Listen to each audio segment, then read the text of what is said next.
Nakombo na bino misato Nzambe Tata Mwana mpe Tata Molimo Santo. Yawe Nzambe na biso tosekozongisa matondi pamba te bolingo na yo eleki monene kati na biso. Molongo sikokomisa biso mokolo ya biso bana na oto mati motani na yo ya bule po totokoka kokomisa kombo na yo. Papa limbisa mabunga na biso tokosalaka mikolo na mokolo. Pamba te papa fumamba papa limbisa biso na masumu na biso tokosalaka. Yawe mate tozali bata masumu na se ya ntango. Yokela biso mawa tokokomisa kombo na yo. Papa mokolo ya lelo sikokabola mokili na wana biteni misato. Eteni ya liboso basi kozongisa molimo na bango epai na yo Yawe Nzambe na biso. Eteni ya mibale bazali na bopito, bazali na baboloko, bazali bisika ya ndenge na ndenge, papa bazali koluka lisungi. Eteni ya misato biso baetoye awa na kati misika oyo. Papa opesi biso pema ofele, tosengi yango te pamba te ezali grâce. Papa na grâce tozali na yango toleki baoyo bazali na bopito te, toleki baoyo basili kozongisa milimo na bango epai na yo Yawe na yo. Papa ye bazali moto masumu.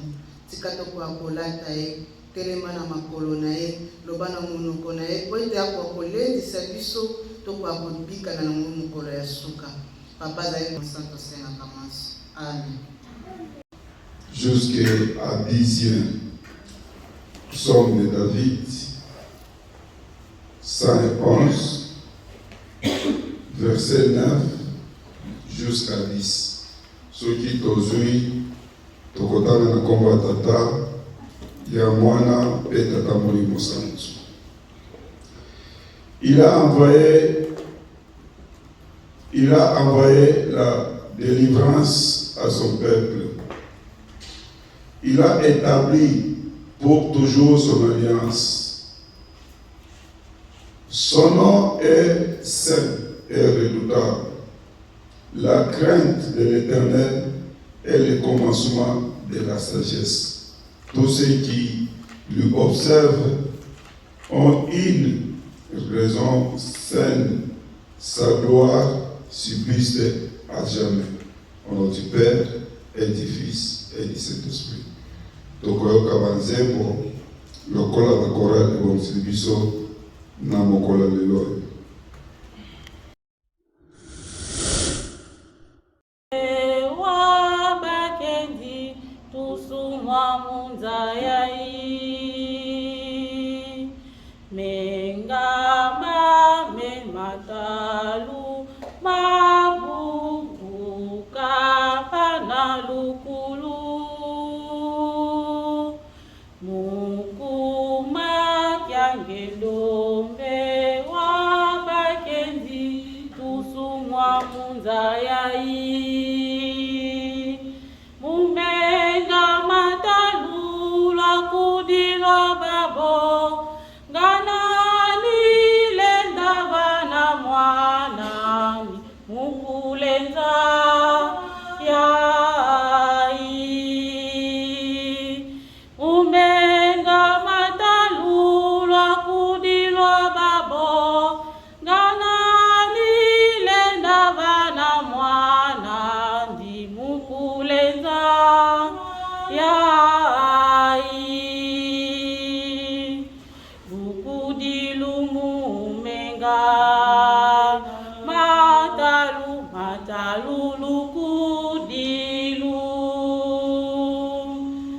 lukudilumu menga matalu lukudilu mumenga matalu lwakudilwa babo ganani lenda vana mwana ndi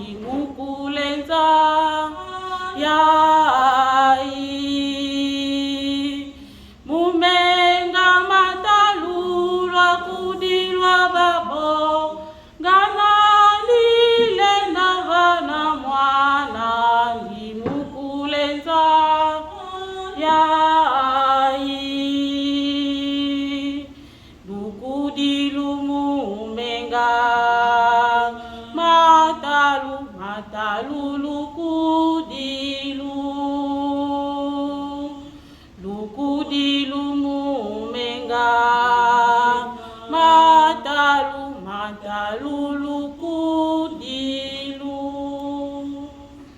Vukyame vimba munge zambyame ungyandala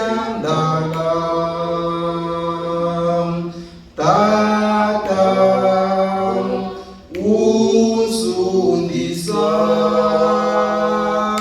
mumvitezi za Satana vuvukyame vimba munge zambyame ungyandala vuvukyame vimba munge zambyame ungyandala.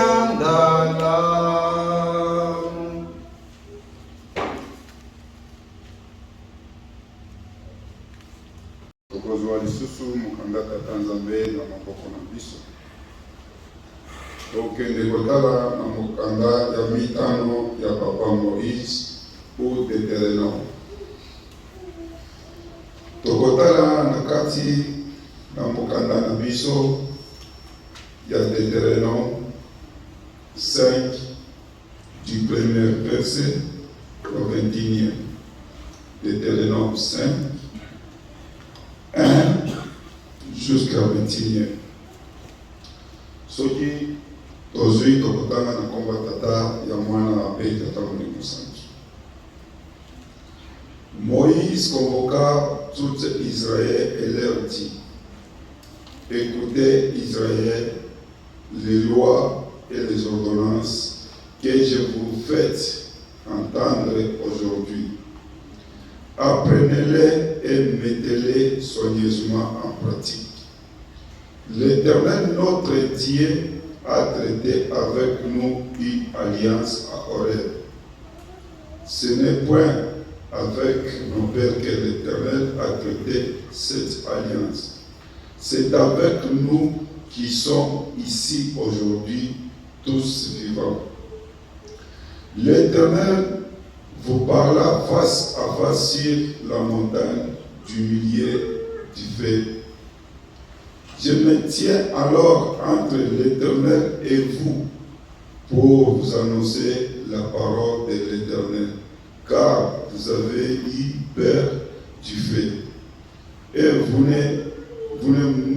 ne montez point sur la montagne. Il dit: je suis l'Éternel ton Dieu qui te fait sortir du pays d'Égypte, de la maison de servitude. Tu n'auras point d'autre Dieu devant ma face. Tu ne te feras point d'image taillée, des représentations des choses qui sont en haut dans les cieux, qui sont en bas sur la terre et qui sont dans les eaux plus bas que la terre. Tu ne te prosterneras point devant elles et tu ne les serviras point. Car moi, l'Éternel ton Dieu, je suis un Dieu jaloux, qui punisse l'iniquité des pères sur les enfants jusqu'à la 3e et à la 4e génération de ceux qui me haïssent, et qui fait miséricorde jusqu'à la 1000e génération à ceux qui m'aiment et qui gardent mes commandements. Tu ne prendras point le nom de l'Éternel ton Dieu en vain, car l'Éternel ne laissera point impuni celui qui prendra son nom en vain. Observe les jours du repos pour le sanctifier. Pour le sanctifier, comme l'Éternel ton Dieu te l'a ordonné. Tu travailleras 6 jours et tu feras tout ton ouvrage. Mais le 7e jour est le jour du repos de l'Éternel ton Dieu. Tu ne feras aucun ouvrage, ni toi, ni ton fils, ni ta fille, ni ton serviteur, ni ta servante, ni ton bœuf, ni ton âne, ni aucune chose, ni aucune de tes bêtes, ni l'étranger qui est dans tes portes, afin que ton serviteur et ta servante se reposent comme toi. Tu te souviendras que tu as été esclave au pays d'Égypte et que l'Éternel ton Dieu t'en a fait sortir à main forte et à bras étendus. C'est pourquoi l'Éternel ton Dieu t'a ordonné d'observer les jours du repos. Honore ton père et ta mère comme l'Éternel ton Dieu te l'a ordonné, afin que tes jours se prolongent et que tu sois heureux dans le pays que l'Éternel ton Dieu te donne. Tu ne tueras point, tu ne commettras point d'adultère, tu ne déroberas point, tu ne porteras point de faux témoignages contre ton prochain. Tu ne convoiteras point la femme de ton prochain. Tu ne convoiteras point la maison de ton prochain, ni son chat, ni son serviteur, ni sa servante, ni son bœuf, ni son âne, ni aucune chose qui appartienne à ton prochain, au nom du Père et du Fils et du Saint-Esprit. Tokoyoka deuxième tour ya Manzembo. Ona makila mayo ekolo etola biso tobika buya ya kolimbisa masumu ejalise nayo. Ona makila mayo ekolo etola biso tobika buya ya kolimbisa masumu ejalise nayo. Ekuluzu makila mayo masopana kipona biso buya ya kolimbisa masumu ejalise nayo. Buya ya kolimbisa masumu ejalise nayo.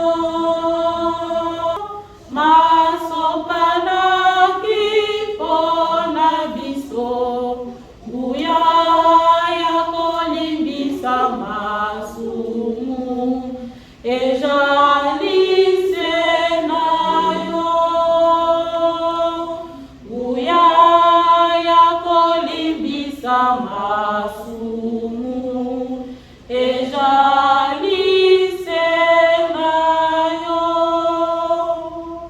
Mozangi kimya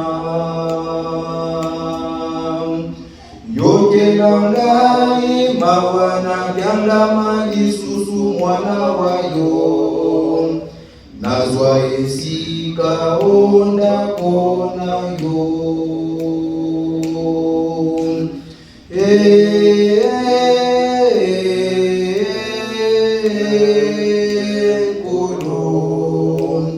Molimo mwanga mozangi kimya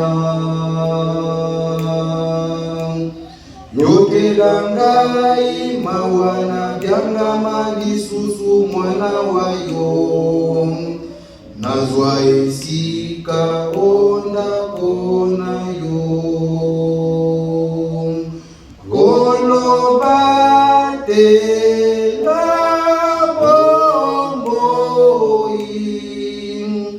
molimo mwangai mukomi konyo kwama nazangi kimya na mokili oyo nkolo nanga ona sengaka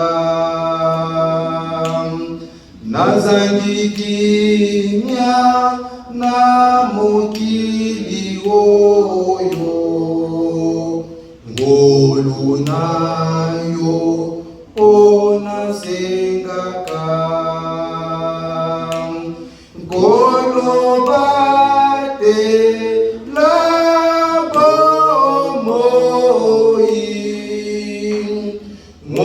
molimo mwangai mukomi konyo kwama nazangi kimya na mokili oyo nkolo nanga ona sengaka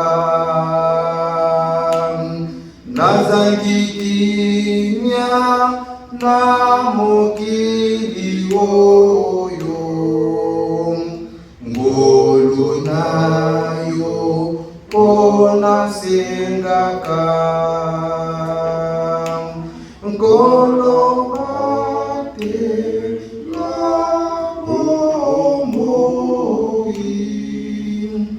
molimo mwangai mukomi konyo kwama nazangi kimya na mokili oyo olonanga onasengaka nazangi kimya na mokili oyo olongayo onasengaka.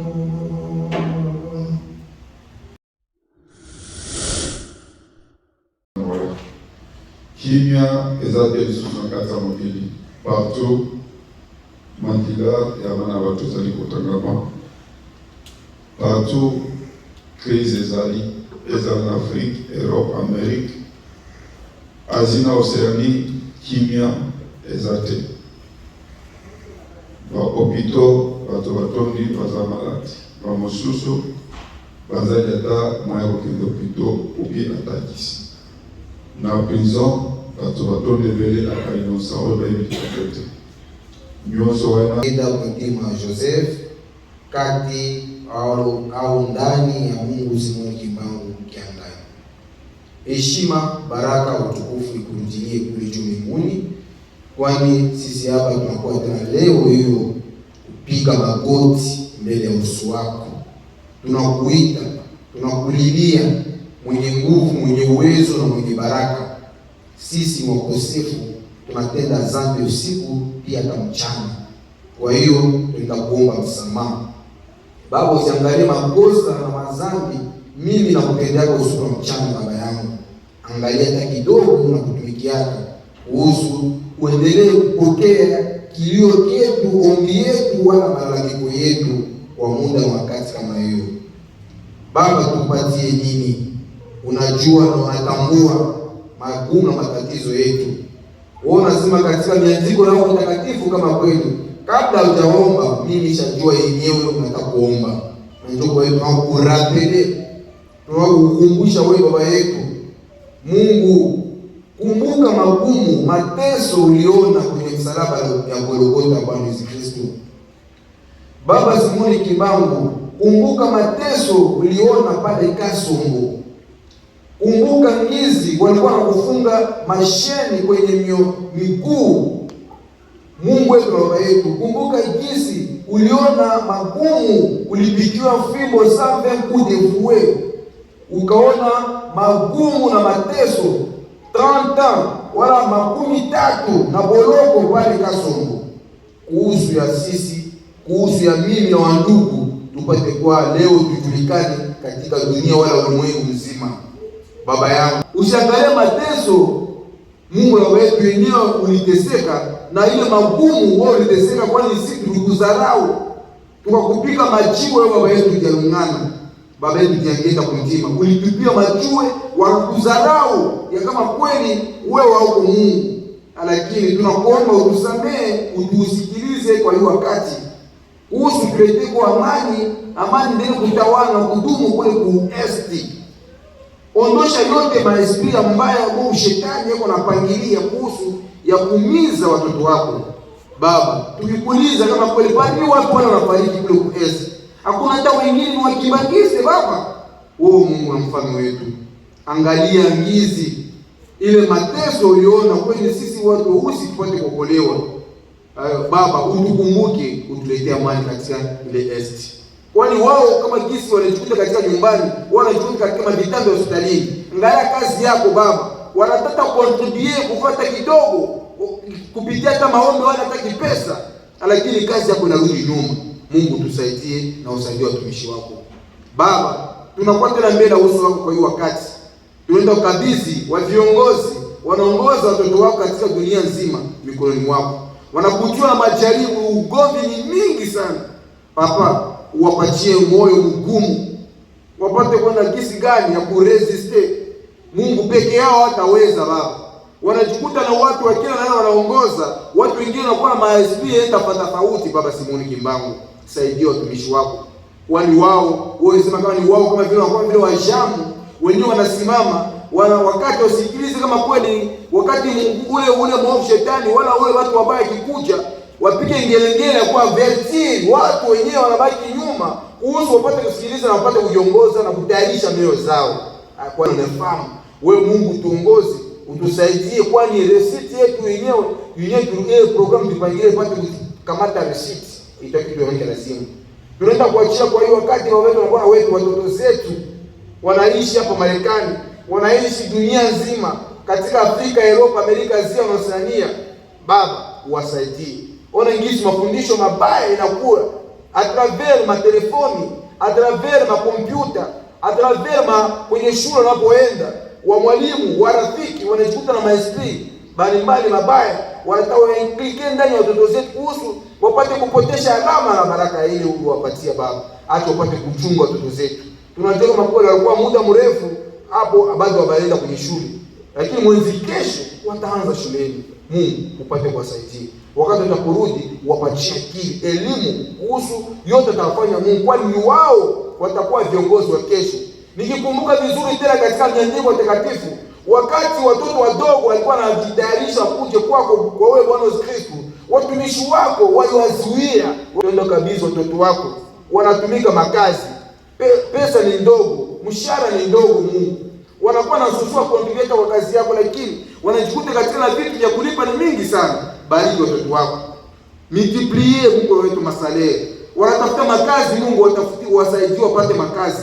Wani wakipata kazi Baba, hawatasaulika hata contribute kwa kazi yako ipate kuendelea mbele. Kimbangu kia gani tukute namna gani, namna gani ni Mungu namna gani tutaita kwa wakati.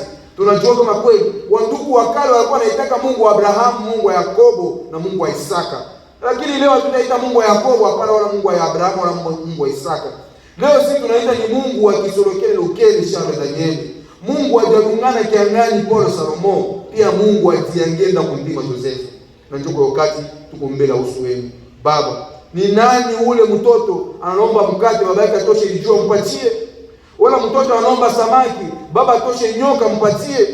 Wala mtoto akiomba liai baba yake ampatie konokono? Na hiyo kama kweli haiwezekani. Wewe unatuelezea katika maandiko matakatifu kama kweli, kokoleni mtapoingia, ombeni mtapopewa, na tafuteni mtapopata.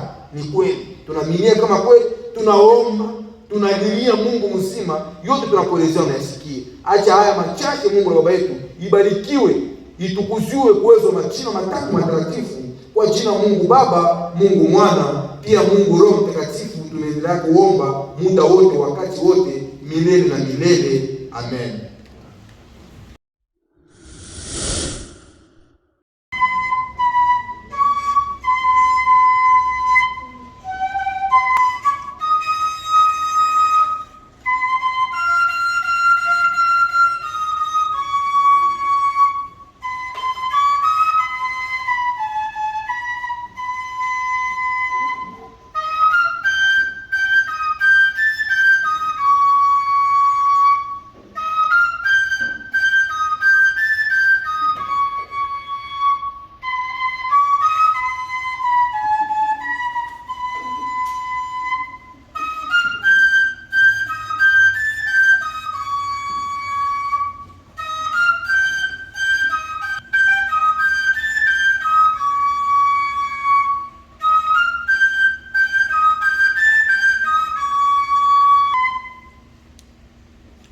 Tobondela na nkongo ya tata ya mwana tata Molimo Santu. Tata Nzambe tozongisile matondo mingi tala ndenge opambolaki bana na yo utayenga mobimba oyo moke opesaki bango tala ndenge bango mpe babosani te oya na yango mpo bakontribue na sali na yo oyo sanduku na yo.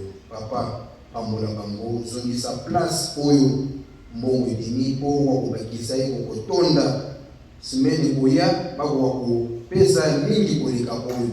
Papa Simoni Kimbangu Kiangai, pambola mpe biso bamosusu topesi te eza motema mabe te me eza kakozanga. Pambola biso soki biso mpe opamboli biso o moke tokozwa tokoya lisusu semaine prochaine kotia na sanduku na yo. Tika ete oyo moke bana na yo bapesi ekoka kosala mosala na lingomba na yo okombo misato abule okombo tata ya mwana mpe tata Molimo Santu. Amen.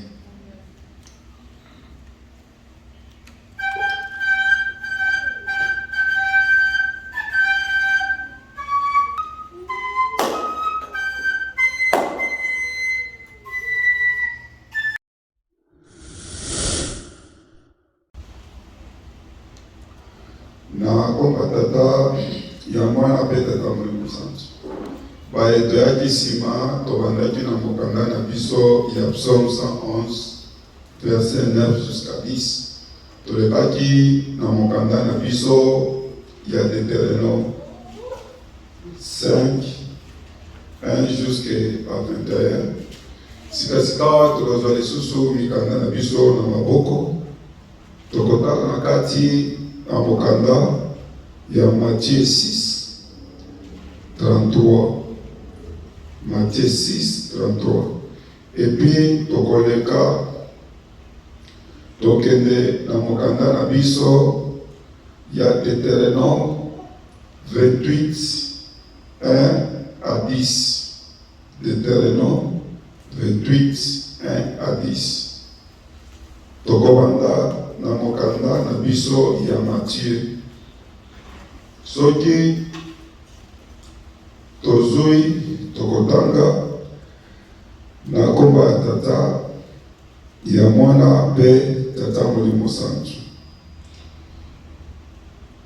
Cherchez premièrement le royaume et la justice de Dieu, et toutes ces choses vous seront données par-dessus. Tokozongela lisusu mpona koyoka malamu na kati ya mokanda ya Matthieu 6:33. Cherchez premièrement le royaume et la justice de Dieu, et toutes ces choses vous seront données par-dessus. Na komba tata mwana mpe tata Molimo Santu.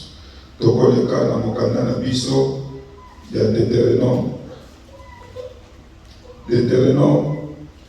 28 du premier verset au 10e soitozui tokotanga lisusu na komba tata ya mwana mpe tata Molimo Santu.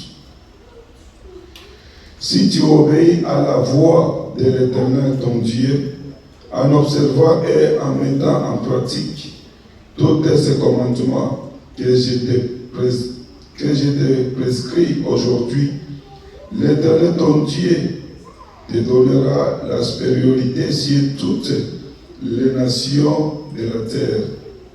Voici toute la bénédiction qui se répandront sur toi et qui seront ton partage.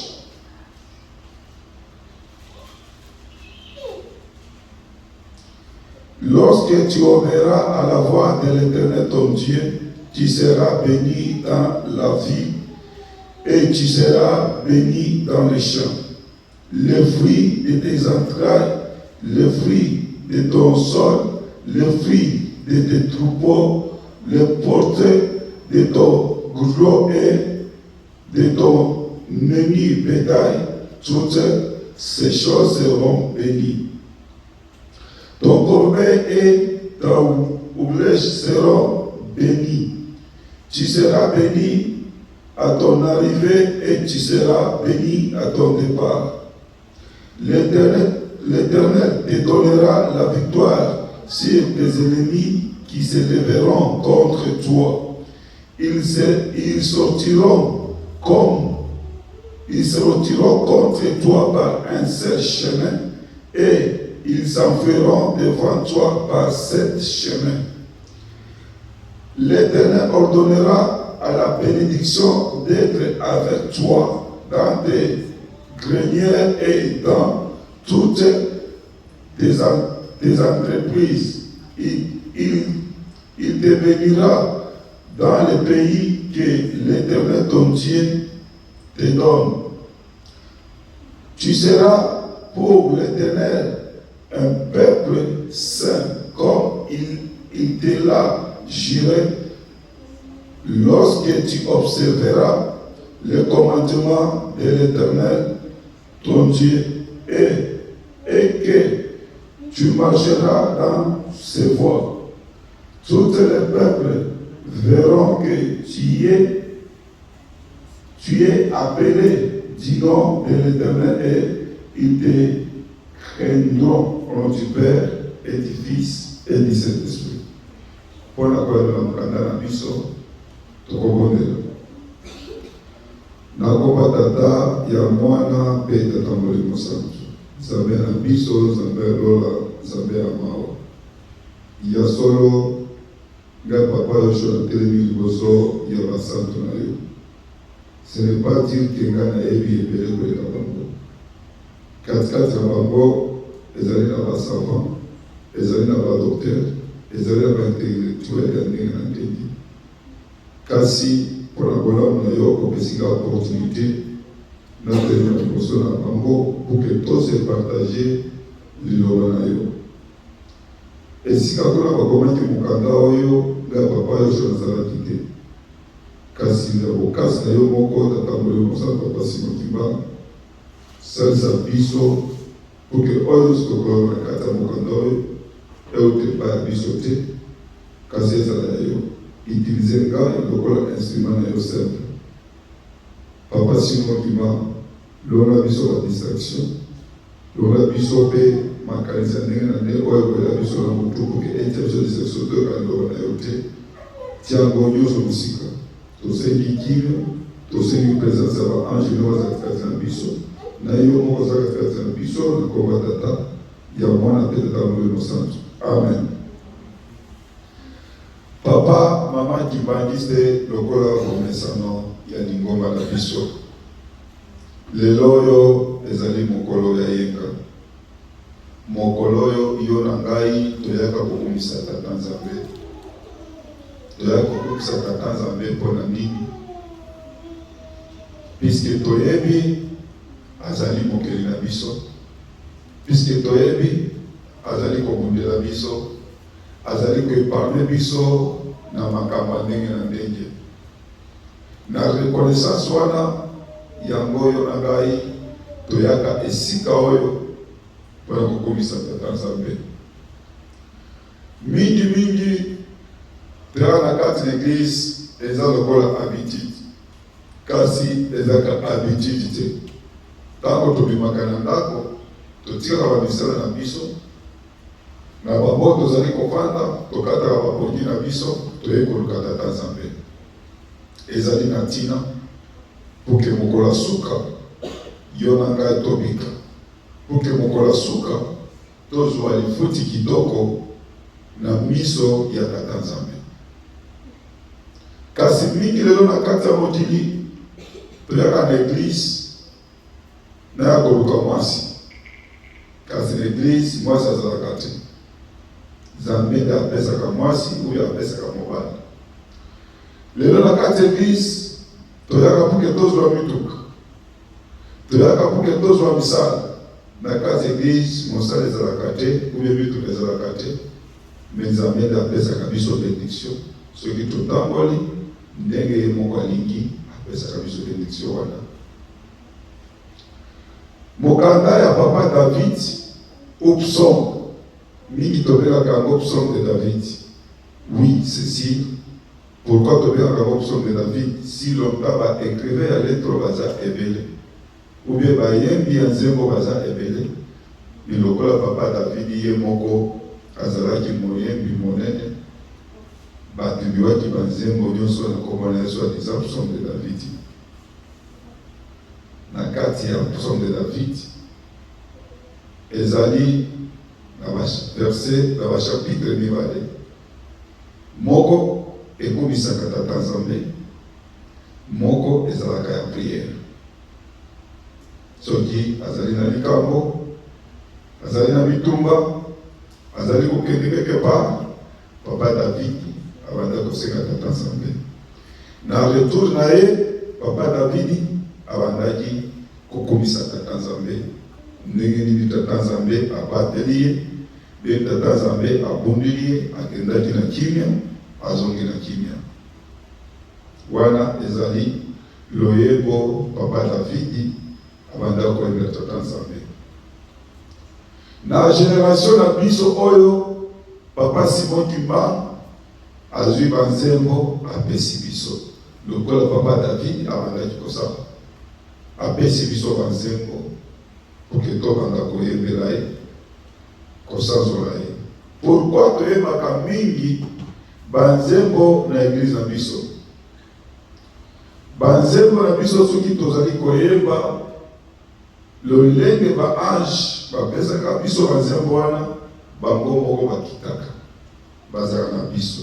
Dede ebekaka présence ya Tata Nzambe kati na biso.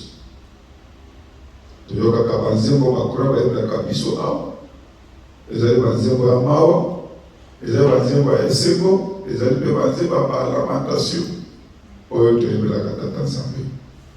Nyonso wana ezalaka na ntina. Kasi banzembo wana toyembaka yango lendi matin te, kasi toyaka koyemba yango mokolo ya lelo dimanche. Na présence ya Tata Nzambe tokokomisa ye. Pona nini toyaka kokomisa ye? Pona nini totikalaka te na bandako na biso tokomisa ye kolome toyaka esika oyo? Ezali na ntina. Tozali kotosa mobeko oyo ye alobaki asalaki biloko nyonso 6 jours 7e jour apemaki abanda kontemple yango apesaki biso. Kasi na mokanda ya biso ya lelo oyo ya Psaume 111 ezali koyebisa biso makambo moko, tolanda yango. Il a envoyé de la délivrance à son peuple. Il a établi pour toujours son alliance. Son nom est saint et redoutable. A établi alliance. Et a dit délivrance na bananaye. Bananaye, bazali banani, ezali batoyo batosaka mipeko na ye. Batambolaka na nzela na ye. Baoyo batielaka ye elikia, bango wana nde bana na ye azali koyebisa biso. Bango wana nde bazali bana na ye, akotinda ba ange na ye baya kobunda bitumba bana na ye bazali yango badelivre bango na kati na bitumba wana. Nzambe akoya te kodelivre biso soki toza na makambo mabe, soki toyembelaka ye te. Koyemba ezali kochante 2 fois, ezali kopie 2 fois. Et biso tozali koyemba, tozali kobenga pele Tata Nzambe, pe Tata Nzambe aza koyokela biso, ezali na cadre ya prier tozali kosala. Sika lelo soki biso totikali na bandako na biso, tokoya koyembela Tata Nzambe, tokoyembela Tata Nzambe na bandako na biso, ube ekozala ndenge nini. Si longtemps ayebisi biso, azali coordonné délivrance ya biso, na yonanga tosalaki na ye alliance, biso dimanche tokobanda kokende église kokumisa yo, biso dimanche tokobanda koyembela yo, biso dimanche tokobanda kokumisa yo, mutu na mutu atala pembeni na ye. Ange oyo ayaka kozwa présence na kati na biso, lelo azwi présence yonanga. Soki oui ayaki kozwa présence na biso, ebongo batikalaki na ndako, ange aki kopesa bango pepe, aki kozwa présence na kati ya ndako, oyo apesi pe bango bénédiction na kati ya ndako. Ezali na esika moko oyo toya kokuta na Tata Nzambe, oyo toya koyeba Tata Nzambe oyo tata nzambe akosalisa biso mpo na nini tosi tosali na ye alliance. Biso tokolanda yo, biso dimanche tokoyembela yo. E combien lelo oyo tozali awa e bamosusu bazali wapi e tobosani alliance na biso. Question ezali mpo na yo, mpo na ngai papa mama Kimangisi. La crainte de l'Éternel est le commencement de la sagesse. Kobanga tata nzambe ezali ebandeli ya mayele. Ngai nayo tokangi liloba ete biso tokobanda koyemba tata nzambe na mokolo ya dimanche. Biso dimanche toza présent na église. Mais lelo ezali contraire. Tozali koya te. Sikoyo tozali kobanga tata nzambe ube tozali kobanga ete. Soki tozali kotosa te, oyo toyokani na ye, oyo tosalaki, oyo tosinyaki na ye, me tozali kosalela yango te. Est-ce que tata nzambe kosepela biso? Est-ce que tozali kobanga nzambe? Réponse ezali non. Papa te soki na bamboka ya bamindele orespecte engagement na yo te, ozali moto oyo bakoki kokonsidere yo te. Et bon, si vous avez un peu à télévision, ou l'engagement de Zouaki, ou l'alliance de Zouaki, ou de l'Ebisaki qui est tout le monde pour ça. Est-ce que vous allez ça encore?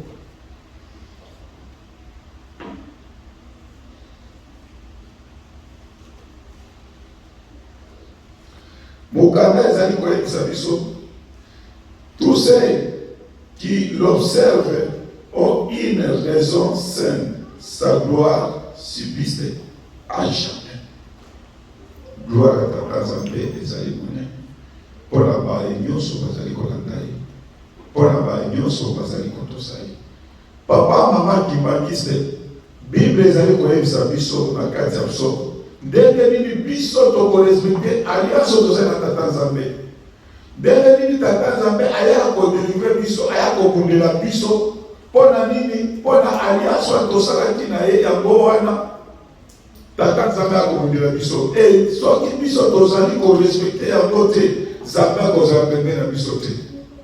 Soki biso tozali na crainte ya tata nzambe te, eza très difficile tozali pambola ya tata nzambe. Pona nini? Puisque crainte na biso ezali te, tozwi nzambe akomi lokola camarade na biso, tozwi nzambe lokola moninga na biso, mais engagement na biso privé tozali korespecte yango. Bangagement mabota na biso ba misa tozali korespecte, mais ya tata nzambe tozali kotia yango na mopanzi. Nzambe azali kosepela eloko wana te. Tomitala biso nyonso ndenge tozali kotambola liboso ya tata nzambe. Est-ce que tozali kobanga ye ou tozali kobanga ye te? Tozali kotambola na bosolo ou non? Oyo alliance tosalaki na ye tozali korespecte yango ou non? Mutu nyonso azali na réponse ndenge tozali kotambola na bavi na biso wana ezalaki na kati ya mokanda na biso ya biso. Toleki na kati na mokanda na biso ya Deutéronome 5. Na kati ya mokanda oyo ya Deutéronome 5 ezali na puisque répétition ya 10 commandements.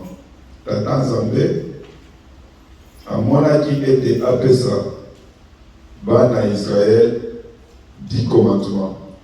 Babimaki na Égypte. Kasi na kati na nzela babandaki kokende, Moïse apesaki bango 10 commandements. Ava bakota na mboka elaka, il fallait barapele yango. Yango na kati ya mokanda wana babengi yango répétition ya 10 commandements. Biso nyonso tozali awa toyebi histoire ya bana Israël. Ndenge nini bana Israël bakotaki na bowumbu, ndenge nini base retrouvaki bakomi na Égypte. Ezali mpona koko na bango Abraham azalaki lisumu liboso ya tata nzambe. Tata nzambe ayebisaki ye libota na yo ekokota na bo. Kasi soki totali na ntango wana tata Abraham azali na libota monene te. azali na mwana ye kaka moko. Génération ya papa Abraham bango nyonso balekaki bakufi, kasi mwana ye atikalaki nde ayaki kobota sikoyo bana 12. Na kati ya bana 12 wana ya 13e azalaki ya mwasi, bakondaki ete na Bible aza na restaurant privé. Kasi na bana 12 nyonso ezalaki bango ba mibali, moko ezalaki papa Joseph, bandeko na ye batekaki ye, toyebi histoire nyonso wana très bien. Ndenge akotaki na Kongo na Egypte, ndenge akotaki prison na kobima na ye na kati ya prison azalaki na. Kasi na mboka wana bandeko na ye batikalaki na bapapa na ye ekotaki crise, kolia ekomaki pasi, ifo bakende koluka biloko kolia na Egypte. Lokola azalaki mokonzi alibisaki bango ti jusqu'à tel point bandeko na ye balozaki papa Joseph na Egypte afandi kuna. Bakotaki 70 personnes, ba mama na ba papa na bana na bango. Kasi kobima na bango na kati na Egypte babimaki 600,000 hommes, sans compter ba mama na bana mane 18 ans. Ndenge babanda kotambola bamonaki miracle ebe na kati na nzela. Na kati na miracle wana basepelaki mingi. Kasi ekomaki ntango tata Nzambe apesi sikoyo Moïse mibeko oyo ezali savon puke oyo nyonso masumu basalaki na Egypte batubela batika yango. Kasi mingi na bango bandimaki te, batikaki te bizali na bango ya mabe, batubelaki te, bakontinuaki na masumu. Na mawa ya tata Nzambe aye kopesa bango na kati ya mokanda oyo papa Moïse alepete lisusu mibeko. De papa Moïse ebisi bango oyo alliance ezali awa, ezali alliance oyo tata Nzambe atraite na biso aye tozali awa lelo vivant. Na 1985 papa Kisolokele, papa Talongana, papa Damina Kontima bake kozala simplement na kamba. Totika mabe tolanda tata Nzambe, totubela tolanda tata Nzambe netina na mokanda oyo. Kasi lelo oyo tozali kotika na mokanda oyo puke totika bizala mabe, puke tolanda tata Nzambe. Na yango wana tokende kozwa verset mibale kaka na kati na mokanda oyo te liboso na ye. Yona nga papa mama imanise tobitala tozala Banzambe mosusu te. Mingi ndele kabiso biloko zwa eloko bo ezali ya famille na yo, tia na loketo na yo, zwa eloko bo lata yango ote kosalisa yo, ote bokwana tozali na ngo ti lelo oyo. Na yebi te jour nini eloko wana esi eloba na yo eloko oyoki yango na matoi. Mingi lelo tozali kosala Banzambe oyo eza mitina. Ebisio ke statuette elobaka. Okuta lelo balobi na mboko soki Halloween soki nini wana okuta na yo nanga kibangise jour wana otia. Tala ndenge tozali kokende kosoba Nzambe mosusu. Lelo mingi tolobi Banzambe mosusu. Wapi kuna msusu kata mkanda tata Nzambe ke totiola batu. Nyonso wana ezali maso. Biso akimeto oki se retrouver na makambo wana te pamba te basi bapesi biso savon. Di commandement ezali bato mokili. Olie ke bato mokili balanda biso, mais biso le tozali kolanda bato mokili. Sala image ata moko te. Oto kotia mo ekomi lokola Nzambe na biso. Ezala na likolo, ezala na sero, ezala na kati na mai, ezala wapi. Mais lelo okuta kimangisa opanda lobi ngai koko na ngai usanga so na miti na lipopotame na kokufa nokite. So na miti na komi na krokodili wana okufa nokite. So na komi elefa po wana kokobanga ngai. Nani akosi biso ndenge wana. Bible eza koyebisa biso tokozala na banzambe mosusu te mpe tokofukamela yango te. Me lelo biso tozali kofukamela yango. Lelo kokoyebisaki biso soki sanza ebimi boye il faut tosalaka sacrifice ozwa soso oboma makila etanga pour que liwa ekota na ndako te, pour que maladi ekota na ndako te. Yo nakakimangisa wapi? Papa Jangeta atangisaki biso ndenge wana te. Papa Simon Kimantana azali kotangisa biso ndenge wana te. Azali kopekisa biso biloko wana. Papa te biloko wana bezali kotia biso mosika na Tata Nzambe. Biloko wana bezali kotia biso mosika tokota na promesse ya Tata Nzambe. Kasi biso lelo tozali na yango. Papa mama kimangisa. 10 commandements ezali savon pona biso bakimangisa. Et pourquoi ceux qui maman te papa te lati bilamba salite? Tozalaka na souci to ya koyebisa ke papa olati bilamba mabe. Olati bilamba za salite. Mama loko to papa te mama olati bilamba mabe. Omonaki na miroir te. Et bon aussi comme mitema na biso tozala ngona soyez tozala soyez azotra biso.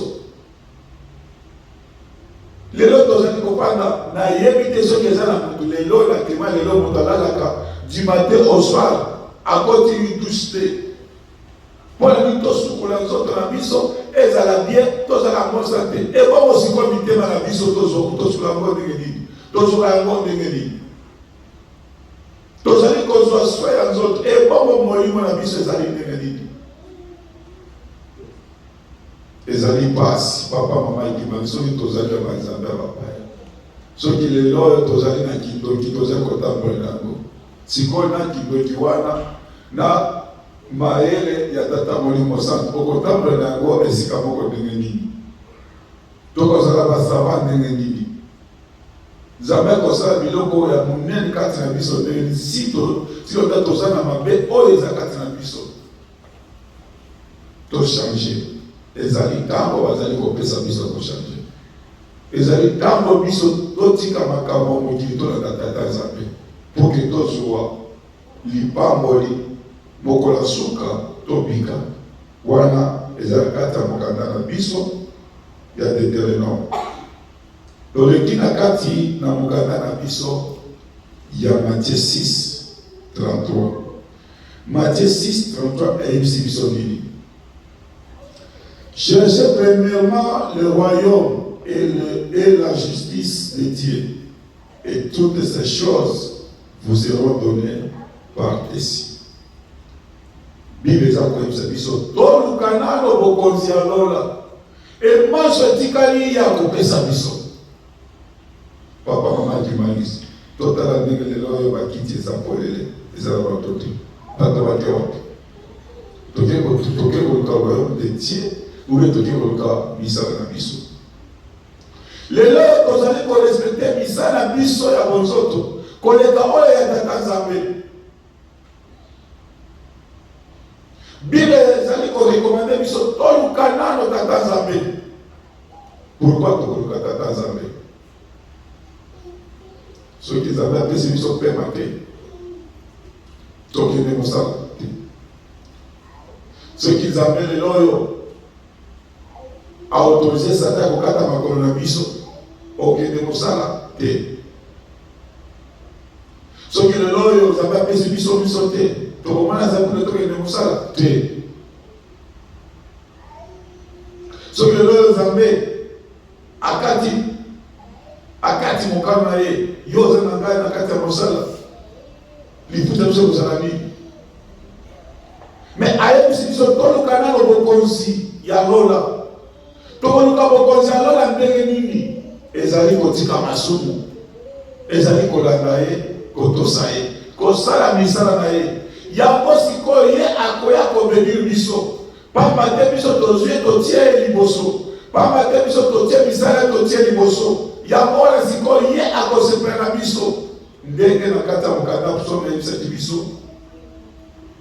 kobanga Tata Nzambe ezali ebandela maye. Kobanga Nzambe tokobanga kai na nini? Tokobanga kai na maye azali kopekisa biso. Wana tobangi ye Nzambe apekisi biso likoboye tosala yango te. Nzambe alobi boye tosala yango te. Wana nde kozali kobanga mpe nde ebandeli ya maye. Kasi kasi na kati ya mokanda biso ke tolukana na bokonzi ya lola oyo biso tozali komona se na ntango oyo ezali ya courte durée.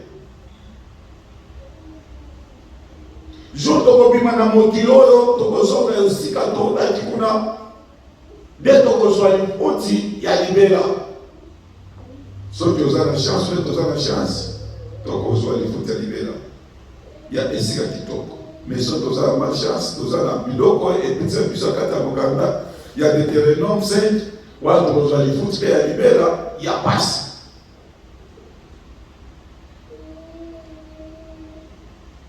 Lelo oyo bato mingi tozali kozwa misala biso totie liboso ya tata Nzambe totia yango na se totia yango na nsima. Mais Nzambe azali korekomande biso toluka nano ya ye. Na mokili tozali bapassager bavoyageur toye kaka na moma moko mokuse peut-être 10 ans 15 ans 20 ans 30 ans oza na chance comme robis obeti 75 ans. Mais toyeba na kati ya Bible biso 1000 ans devant Nzambe ezali combien de jours et un jour devant biso Nzambe ezali combien toyebi yango très bien. Et soki tozali 20 ans osali combien des heures et de minutes liboso ya tata Nzambe. Et soki osali 50 ans osali combien des heures et de minutes liboso ya tata Nzambe. Soki 1000 ans eza un jour liboso ya tata Nzambe. Tokakile baforoma kimangisi bokonza likolo yango nde Nzambe azali koseka biso. Soki biso toluki na bokonzi ya tata Nzambe totie Nzambe esika na ye toluki d'abord ye moko tata Nzambe aza na biso ye sikoyo akose preocupe na babezo na biso ya mokili oyo akozwa sikoyo esika ya kolukila biso balingi na kati ya mokili oyo. Pourquoi? Puisque le royaume de Dieu déjà tosi toluki déjà yango tosi déjà tosimbi yango tosi déjà tozali yango na maboko wana sava ye tata Nzambe akosepela ye Nzambe akozala na biso bien wana baloba oui baoyo bazali bana na ngai e biloko nyonso Nzambe akopesa biso. Mais soki lelo tozali na pasi pourquoi? Puisque tobabaka tata Nzambe te puisque tolukaka ye te yango wana lelo oyo mpona kozwa bozwi na biso ekomi pasi kolela tozali kolela motu moyo bapartira ndenge na ndenge eleki biso puisque tozozwa tata Nzambe liboso te tozoluka nano ya biso tozoluka nano bavi na biso nazala bien ndako na ngai ezala bien nalata kitoko natama na mutuka chere mais ya tata Nzambe totie na nsima siko ntango oyo tata Nzambe akotiela mokongo boye tobandi kolela tobandi komona pasi tobandi koloba Nzambe aza koyokela biso te Nzambe aza komona biso te. Mais si eloba ebisi biso toluka nano bokonzi na ye enyonso kotikala ya kopesa biso.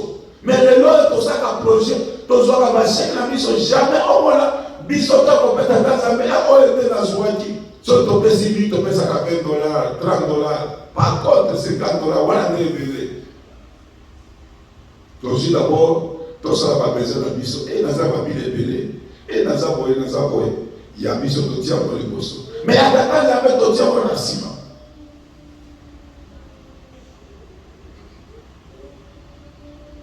Soki balobi lelo oyo ngana na tobali te petit momi aza na stetitel okondima ogaspille transport okende komona ye mpona nini eza babezo na biso ya mokili. Mais ya tata Nzambe totia na nsima miemo totika instrument miemo totia koyemba mais tokenda bona barendez-vous na biso e tata Nzambe akobeli biso ndenge nini. Soki ya ye tozali kotia yango na nsima tozali kotia yango na se tozali koboya mosala na ye esiko tata Nzambe akose preocupe makambo na biso ndenge nini akozwa biso kuka abeli biso ndenge nini ekozala pasi. Papa mama kibakise ezali ntango ya muntu na muntu abitala ndenge azali kotambola liboso ya tata Nzambe makambo ya tata Nzambe azali kozwa yango ndenge nini. tozwaka biso totie liboso ou bien tozwaka tata nzambe totiaka liboso. So tozwaka biso ezali tamba biso ko changer totia liboso ya tata nzambe toluka nano bokonzi ya lola. Et oyo mosusu nzambe akopesa biso mais so tozali koluka bokonzi ya lola te tozwi ya biso me toyeba jour na biso ya suka lifuti ya koyela biso ekozala mabe.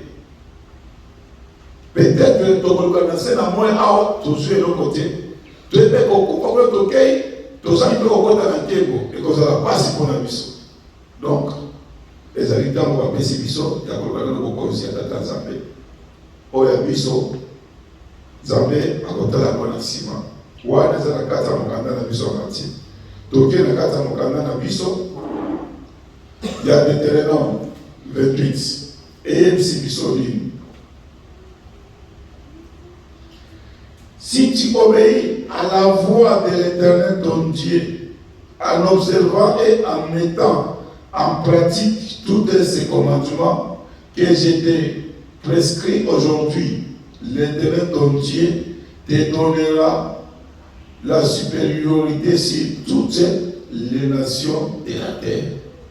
Ce qui totosi, ce qui toluki nano bokonzi ya tata nzambe.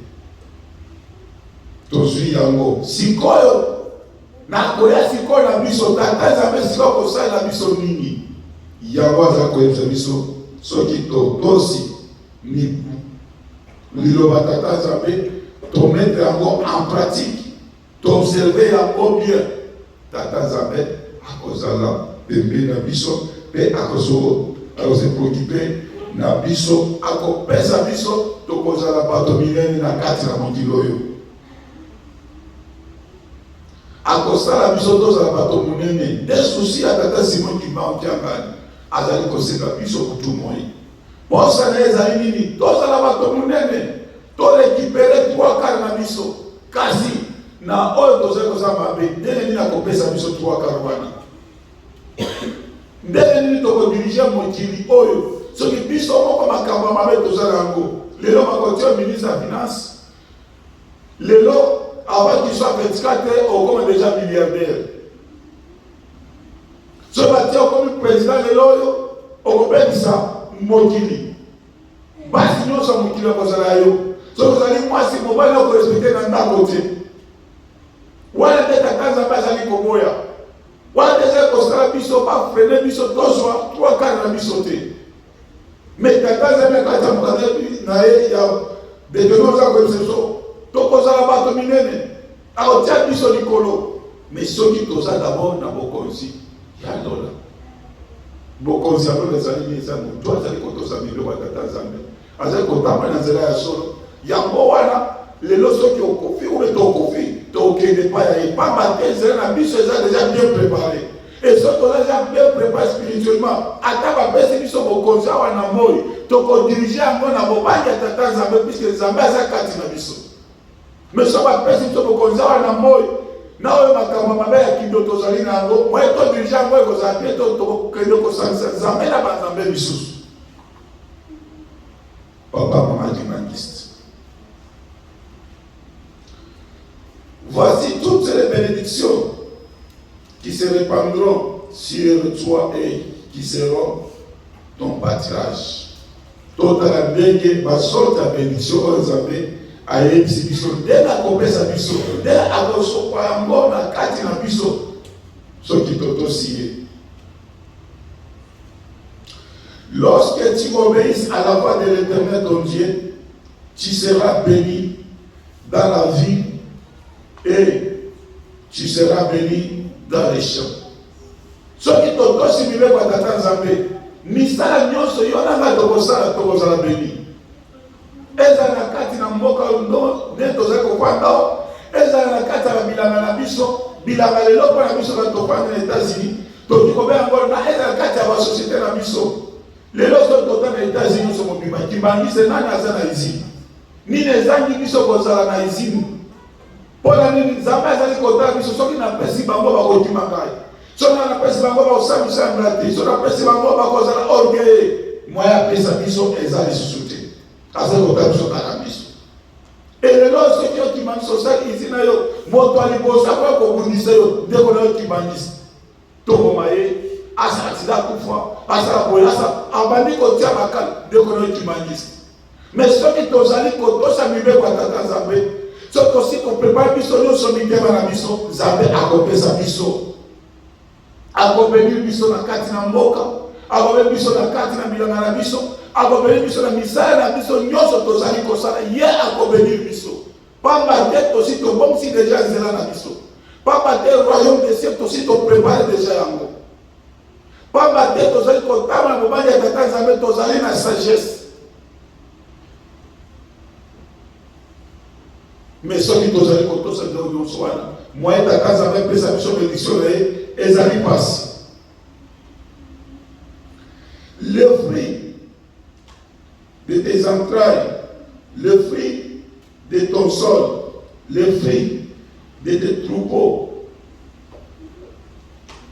le portée de ton gros et de ton menu bétail, toutes ces choses seront bénies. Et ça va m'apporter la mission. Jamais n'a mon papa ou bien maman aboti mwana bantu kebisa mwana yo ozala ka moyibi na bino yo so mo ozala boyi jamais mutu yo so ka boti mwana baka ozala ministre ozala président ozala boyi ozo souhaiter mwana yo ba grade ya minene pona nini ezali makila na yo ezali libota na yo ozo souhaiter ba mwana yo kwa kitoko ya moza ba exibition so ki biso totosi soki biso tolutina na bokonza likolo bana na biso bakonza na mapamboli ezala babibwai na biso tozali kobokola bakobanda kobota bakonza na mapamboli cela veut dire eloko nyonso biso tokosimba oyo ekozala biso ekobanda kose multiplier ekozala mapamboli mpona nini Nzambe asi asombi deja mapamboli na ye katikati na biloko wana ebongo soki tozali kotosa te moyen Nzambe asoba makambo nyonso ya kitoko kati ya biso ekozala te mokanda tata Nzambe eza koyebisa biso na kati ya Exode 20 ezi biso bien ke na oyo malamu biso tozali kosala troisième na quatrième génération na biso bakozala na esengo kasi na oyo mabe tozali kosala troisième na quatrième génération na biso bakota na pasi donc c'est à nous de préparer nzela pour que baoyo tozali na bango ou ma génération na biso ekota na bomuti ou ekota na pasi te mais par contre bakota na bisengo à travers mosala tata Nzambe yo na kati tozali kosala lelo à travers tozali kobanga tata Nzambe bafamille na biso makambo na biso nyonso etambola kitoko puisque Nzambe oyo nde azali kogere yango.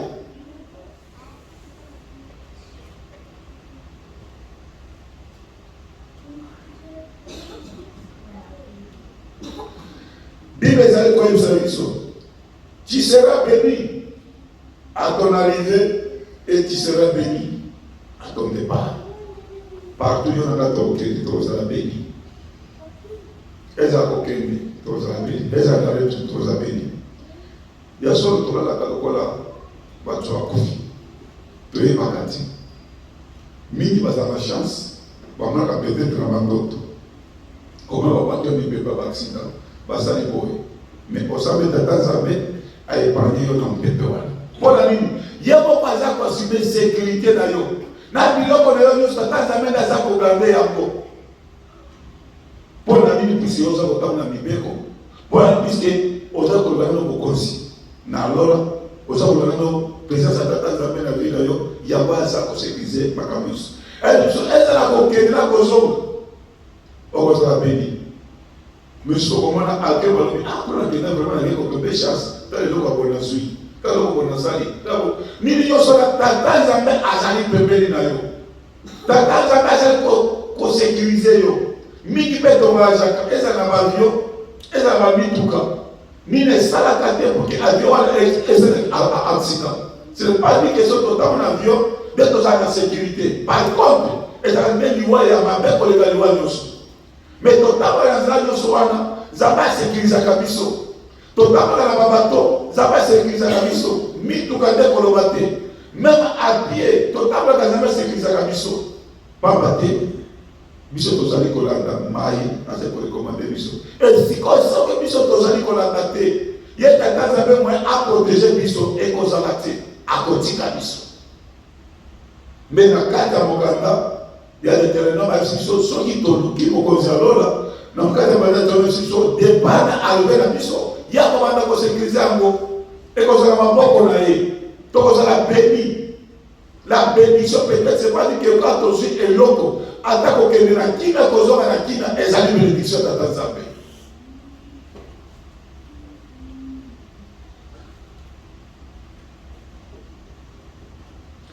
L'Éternel te donnera la victoire sur tes ennemis qui se lèveront contre toi. Ils sortiront contre toi par un chemin et ils s'enfuiront devant toi par cette chemin. Et ça la bitumba on va la biso na butu. Les autres colons, ceux qui te continuent, tu es pas avec le 20 na côté chambre 20 ou bien na côté 21 23 mais elle on a dans la biso pour dire sur la biso tu es pas caté. Maman mondaki na ba 20 wana na ponjwa na la ki okoye ba te eni no la ki.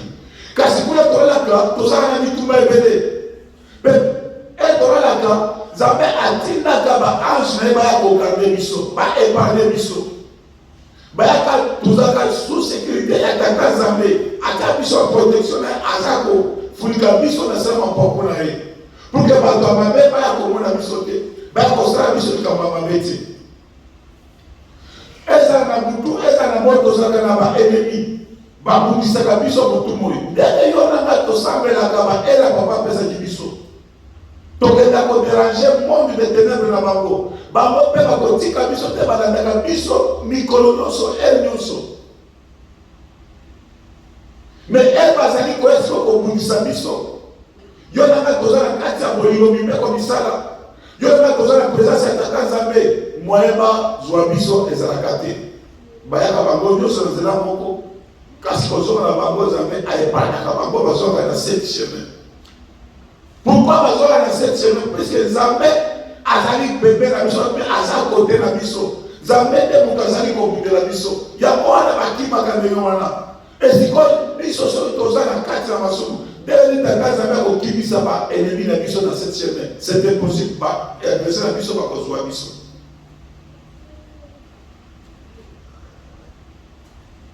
Donc baza koyebisa biso ndenge nini ya yo na papa mama kimangisi ya kotamba pour que tata Nzambe azaka protecteur na biso aprotegeaka biso abundelaka biso baennemi na biso balobaka biso te soki tozali kotosa mibeko na ye.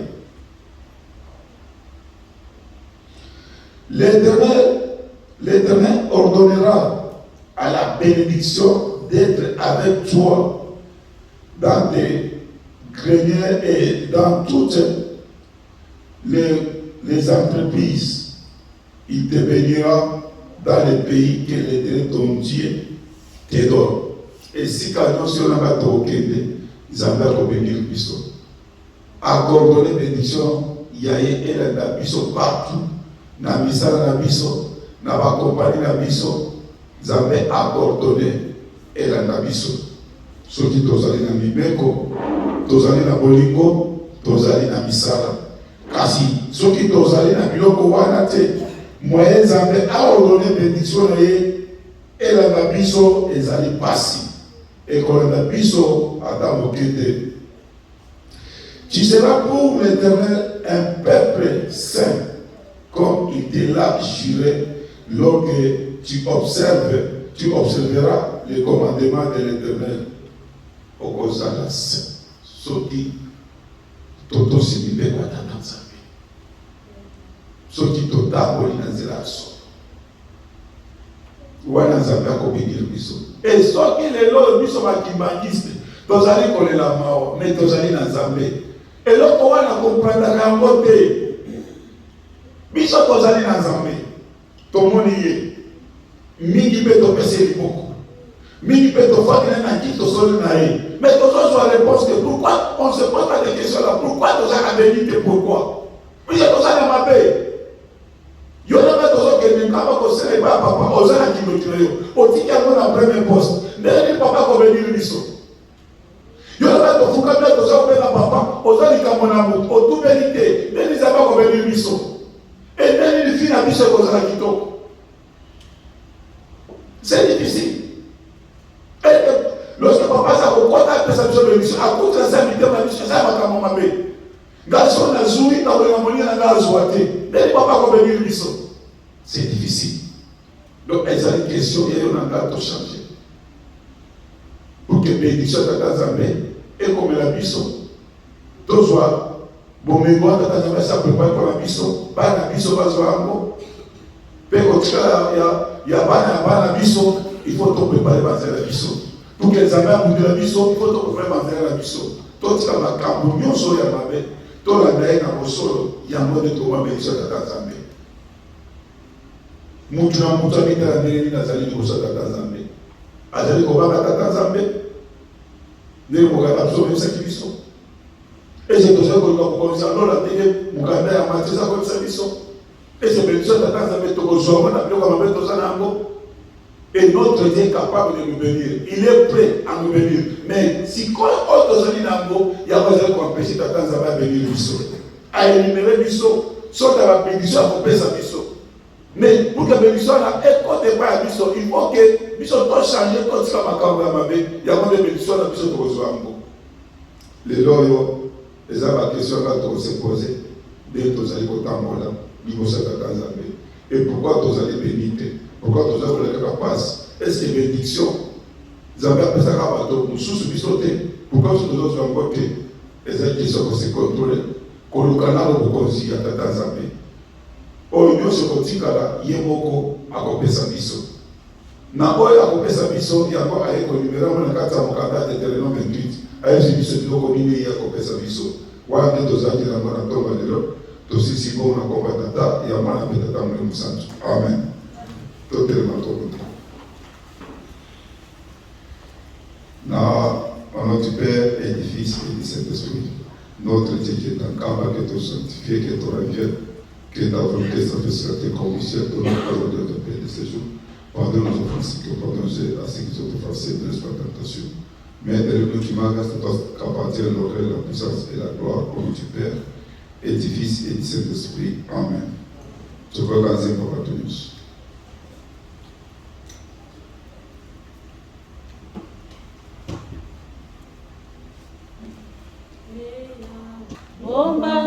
Ombangai na ebombelo yayo ya kimia molimo mwanga mozwa kimia nasalela yo na bomo mwanga Yawe ombangai na ebombelo yayo ya kimia molimo mwanga mozwa kimia nasalela yo na bomoi wanga kolo bombangai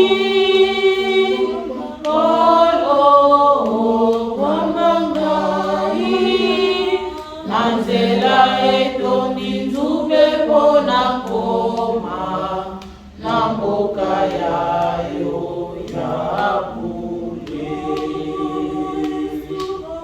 kolo bombangai kolo kambangai nanzela etondi nzube pona koma na mboka yayo ya bule.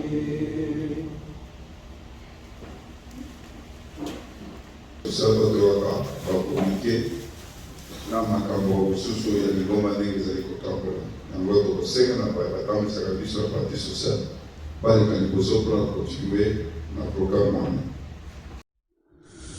mokolo ya lelo okomba tata mwana te mosantu okomba tata mwana molimo mosantu kibangiso ye Bandiso ye. Bandiso ye. Oye, oye, oye, espoir du monde, Église universelle. Kamba oye. Kamba oye. Kamba oye. Oye, oye, oye, Yerusalemi, Yampa, Dikundanga, Tata Zambi, Fumu Yesu, Ye Tata Mwana Venena. Tata Simon Kibankangani, oye. Tata Simon Kibankangani, oye. Tata Simon Kibankangani, oye. Oye, oye, oye. Papa Simon Kimbangu Kiangani Molimo Sam Olinga te Kout ke kout Ye kaka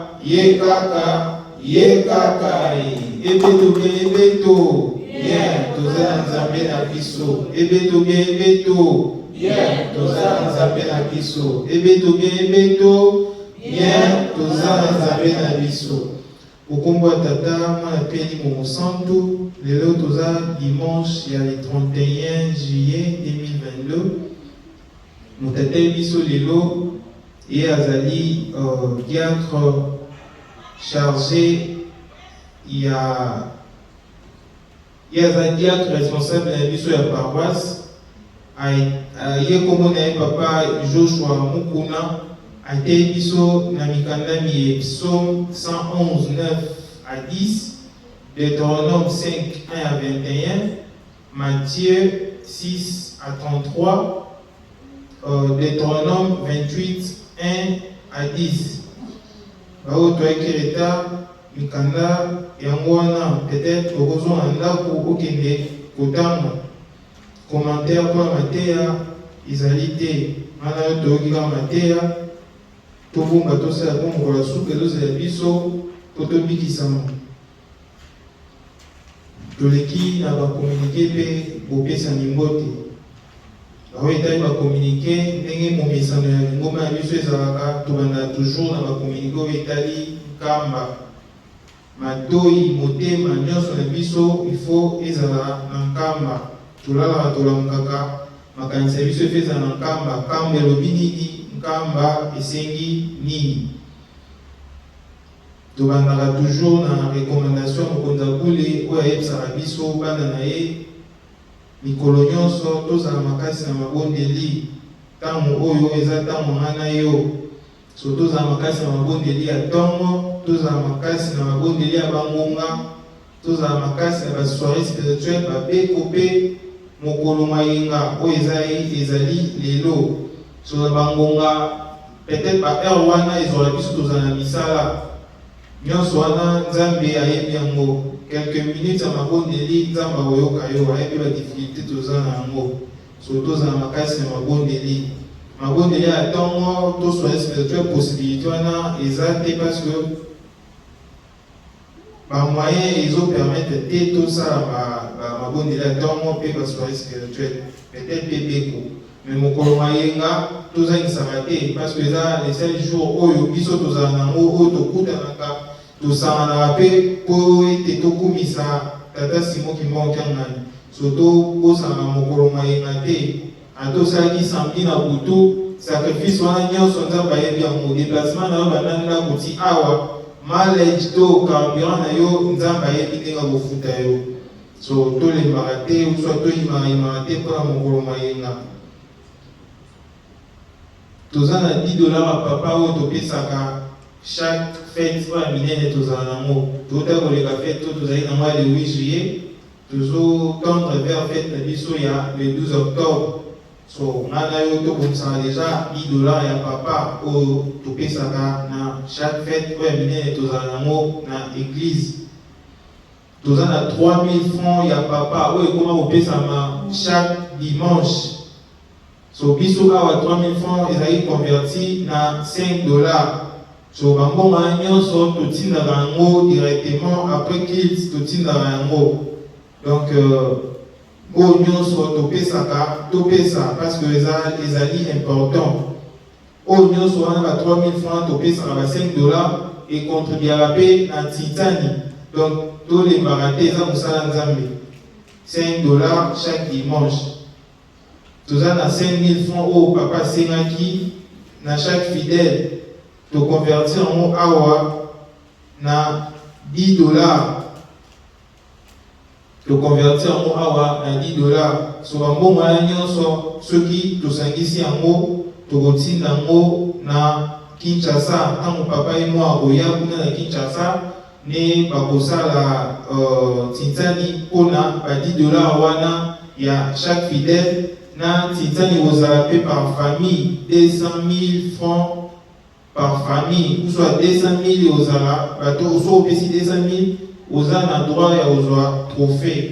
So yo pesi olingi o komisa kombo mpona famille na yo otinda 200 000 na yo biso tokonvertir na dollar ozala 100 dollars. So motinda mbongo na yo otindi mpo représenter famille. Wana nyonso ekosalama soki papa azongi Kinshasa. Mpona bakomunike ya nkamba to bakomunike ya lingomba tozalaki nango toleki soki misusu ezali mbuta ntango akoleka akobakisa. Mpona bakomunike oyo etali biso awa na paroisse toza na salle tofutelaka salle ngana yo toyebi montant oyo tokata mpona mondimi moko na moko mpona salle topesaka chaque dimanche oyo nyonso oza nango 1 dollar 10 000 dollars 2000 dollars oyo nyonso oza nango social importance yango ngana yo toyebi tolembaka te mpona social ngana yo importance yango toyebi esungaka biso na makambo ebele. So topesaka mpe social toleki na badate na biso oyo tozala nango ya batitani mpona ane oyo.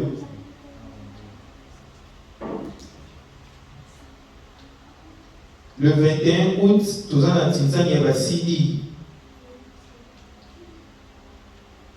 Le 9 octobre toza na titani ya bureau communal, bureau paroissial contre Lingomba. Donc, bureau paroissial à Ozana-Tintani contre Lingomba Mobimba. Le 13 novembre, Ozana-Tintani, il y a Moko Nabiso, Maman Viviane Nasinaki Tintani, il est contre Lingomba Mobimba. So, Tomilengele, Poete, Mokorona, Abimate, le 13 novembre 2022. Date à Souka, ezali le 18 décembre 2022. Wana eza tintani ya papa contre ma maman. Wana ezala match aller ya papa contre ma maman. Wana ezalaki date ya Souka ya ba tintani na biso makasi oyo tozala nango mpona ba préparation oyo nyonso tozala nango to ba projet nyonso tozala nango mpo ete esu na biso to réaliser yango. Yango ya mikolo wana ba tintani biso tobongamaka toyaka vraiment parce que eza mikolo batintani oyo toprogramme yango. So moko na moko amilengele mikolo wana bakomunike oyo nyonso peut-être mosusu okobosana mais na groupe okomona yango oyo nyonso soki peut-être aussi si culte okomona bakomunike oyo nyonso na groupe mpo peut-être ntango otala yango erapelaka yo otali date yango oyo erapele yo mpo tobongamaka déjà. Toleki na bopesani mbote. Texas oye! Texas oye! Texas oye! Oye! Bana papa Simon Kimbangu Kiamali Molimo Santu. Tozomona bilongo ya sika toza nango awa. Eza bilongo ya sika oyo peut-être tomona nanu te tomoni yango lelo dimanche ya liboso.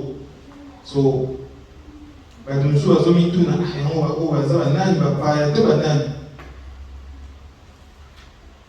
Toza na papa na biso papa Serge Vangu na mama Sandrine na bana. So papa na biso bautaki mboka Illinois bamove baye awa na Texas, Dallas. So baye mpona libela, baye visite me baye mpona libela. Donc tozala bango awa, tosala bango mosala ya tata Simon Kimbangu. Tosengi na bino papa na maman na famille otelema mpo ete biso tokosali bongo. Texas oye! Texas oye! Texas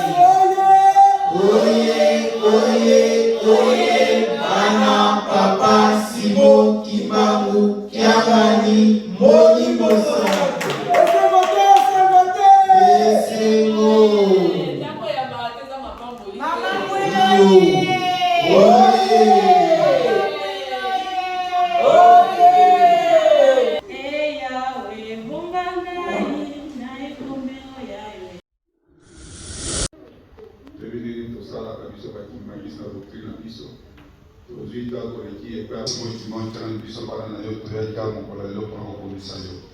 Yasolo mwana kimitema na biso toyaki tozaki na basosi ebele kasi ndenge na katanga balakolo Yesu osanzaki mbisi mibale na ma bato nyonso bazwaki baliaki batondaki panye wana bandaki kosikila bate tozali koseka sikoyo esikile na kati na biso pamba te toyaki tozali na makambo ndenge na ndenge toyei kosolve solution kosikile na kati na biso mwana moko azwa yango papa mingi toyoki na kati ya banzembo mingi toyoki na kati ya mokanda pamba te na se na ntango toyaki mpona kotambola kala toza bapassager tozonga na rapport kitoko tokopesa Nzambe na biso papa toki tozonga na bandako na biso yo ozala Nzambe na biso nyonso batela mwana yo moko biso nyonso tozali awa ndenge opesaki bilembo na ebandela programme kobanda na mboka ya nkamba Jérusalem partout le monde entier biso kaka na Texas kobosala biso te belisina ebandeli kino suka tosengi na yango papa pesa biso pamba te na dimanche abonde papa tengende kotumia kopesa biso bilembo mpe totambola yango yango tozali kosenga mwana yo nyonso pesa ye elembo na papa Simon Kimbangu batela biso epali biso na mabe pamba te sata mosala ezali kokwesa biso butu moi bareunion ya mabe ezali kosalema butu moi mpona kobundisa bana na yo kasi baoyo nyonso batia eliki ya papa Simon Kimbangu kotika bango te ezala Nzambe na biso kokonza bule tokokimela wapi tozali esika mosusu te tala lelo oyo malade eleki mingi na kati na mokili et surtout bamalade na bango moko oyo bakreaki lelo ezali kokoma bato butu mpe moi kasi oyo Nzambe na biso ebisaki biso ke tobanga te tozali na se na maboko na yo batela biso lokola soso abataka bana na ye biso mpe batela biso nyonso ya papa Simon Kimbangu ezala batata azokende misala ezala bamama ezala bana bakobanda classe kuna tozali kokende bato ya malade wana bazali kasi yo moko epanye biso papa Simon Kimbangu ezala katikati na biso malade wana ekende mosika na biso papa Simon Kimbangu papa topesi yo merci mingi pamba te toyoki moko kati na biso abatili biso ange yo aye na kati na biso papa Simon Kimbangu ezali esengo mingi pamba te butu moto banda kolela yo moko mama mwende okangaki eloko wana jour na date oyo ekoki okangola yango lelo toyoki komike opesi ndako mwana papa Joel mwana tika topesa yo merci papa ndako ezwaka eyambaka papaya ezalaka ndako ya mapamboli te ya solo ozali koyoka libonde na biso butu moto ozali kolela te biso bandimi toya kosangana tosala mosala yo lelo tomoni fami ya mama Sandi eza kati na biso ebandaki programme na bango depuis kala me na bolingo na tata Nzambe ozalaka na ntango oyo moko sokongisi lelo tozali na bango zala Nzambe na bango batela bango okundela bango mpe pesa biso mpe bandimi mosusu ebele baya poke tosangana biso nyonso tosala mosala yo pamba te elanga ezali monene kasi basala oza moke biso mpe ya kala awa mingi tozali awa mingi tokoti bulembu mingi mpe misala ekangi biso mingi mpe sata ekangi biso tozali na moto te mosusu okoya koyede biso soki eza yo te papa ede biso bundeli biso bituma nyonso moi satan oyo nyonso oza na bolembo longola bango bolembo ezali évangéliste ya makasi te soki ezali yo moko bapasi mokima kende koévangélise bango na bandoto na bavision na banzembo na bapassage biblique kende koévangélise bango kata bamilio nyonso wana satan aza kokanga bango mpe baneglise kokomisa yo te bapasi mokima tia mpe kenge na kati na mitema na bango babanda korapele kokozeli na makambo na yo mpe na ngonga kokoluka bapasi mokima tozali koseka kimia katikati na biso pesa biso bomoko pesa biso boyokani tosalela mosala ya solo totika hipokrisi totika makambo ya mabe tozala bandimi ya solo mpe mokola suka tobika papa tolingi tozala na bandako mutu na mutu atikaka mutu na ye kasi tata nzambe kotikaka mutu te ezala na biso nyonso bato mingi tokotambwisa mituka esika basalaki mituka wana biso tozalaki te epanye biso ya bamipepe nyonso bazala kobwaka biso butu mpe moyo epanye biso ya bapiège ya bato ya mabe butu mpe moyo bazala kobwaka biso papa azala chauffeur na biso komisa biso ya bandako na kimia mpe esime tozali kobanda eza sime na mapambo li papa tialungana kiana ya kwisi ezali mwana yo oyo papa tialungana kiana le 16 otikaki lizoto na yo oyo ya mokili olati lizoto sika